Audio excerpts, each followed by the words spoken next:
एक औरत बहुत छोटी स्कर्ट पहनकर अपने होने वाले सास ससुर से मिलने गई। उसे देखते ही ससुर के चेहरे पर नापसंदगी साफ दिखाई देने लगी। उन्हें लगा कि वह औरत ठीक चरित्र की नहीं है। जैसे ही वह बैठी, सास से रहा नहीं गया। उन्होंने एक तकिया उसकी तरफ फेंकते हुए कहा कि अपनी जांघें ढक ले। फिर उससे उसकी उम्र पूछी। औरत ने कहा कि वह 45 साल की है। ये सुनकर सास ससुर और भी हैरान रह गए। उन्हें लगा कि वह तो उनके बेटे से काफी बड़ी होगी। औरत बिना झिझक उनके सामने ही अपने पति का नाम लेकर उसे बुला रही थी। यह देखकर सास ससुर को बहुत गुस्सा आया। ससुर ने कहा, क्या तुम्हारे माता पिता ने तुम्हें यही संस्कार दिए हैं? बड़ों के सामने पति का नाम लेकर बुलाना बदतमीजी है। औरत को अपनी गलती का एहसास हुआ, लेकिन वह माफी मांग पाती उससे पहले सास ने पूछा कि उसके माता पिता क्या करते हैं। औरत ने बताया कि उसके पिता निर्देशक हैं और माँ एक रेस्टोरेंट चलाती हैं। ये सुनकर ससुर ने ताना मारा कि रेस्टोरेंट चलाने वालों के शरीर से बदबू आती है। ये बात सुनकर औरत को बहुत गुस्सा आया। उसने गुस्से में ससुर को घूर कर देखा। सास ने तुरंत उसे डांटा कि बड़ों को इस तरह मत देखो। फिर ससुर ने शर्त रखी कि अगर उसे इस घर में आना है तो उसे अपना रेडियो होस्ट आरजे का काम छोड़ना होगा। सास ने कहा कि उनका परिवार 4 पीढ़ियों से प्रतिष्ठित है और घर में कुल 11 बड़े बुजुर्ग हैं, इसलिए उसे वह बेइज्जती वाला काम छोड़ना ही पड़ेगा। उन्होंने यह भी पूछा कि क्या वह बच्चे पैदा कर सकती है और क्या उसने अस्पताल में अपनी सेहत की जांच करवाई है। तभी पति उत्साहित होकर बताना चाहता था कि वह पहले से ही गर्भवती है, लेकिन औरत ने उसे थप्पड़ मारकर चुप करा दिया। यह देखकर सास ससुर आग बबूला हो गए। ससुर ने गुस्से में पास पड़ी किताब उठाकर बेटे पर दे मारी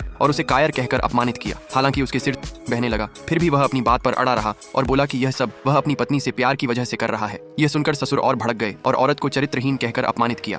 उन्होंने साफ कह दिया कि ऐसी औरत को वह इस घर की बहू नहीं बनाएंगे। काफी देर तक सहने के बाद औरत का गुस्सा फूट पड़ा, खड़ी हुई और बोली, ये शादी मैं नहीं करूंगी। आप जिसे चाहें ढूंढ लीजिए, मैं किसी की नौकरानी नहीं हूँ। इतना कहकर वह वहां से चली गई।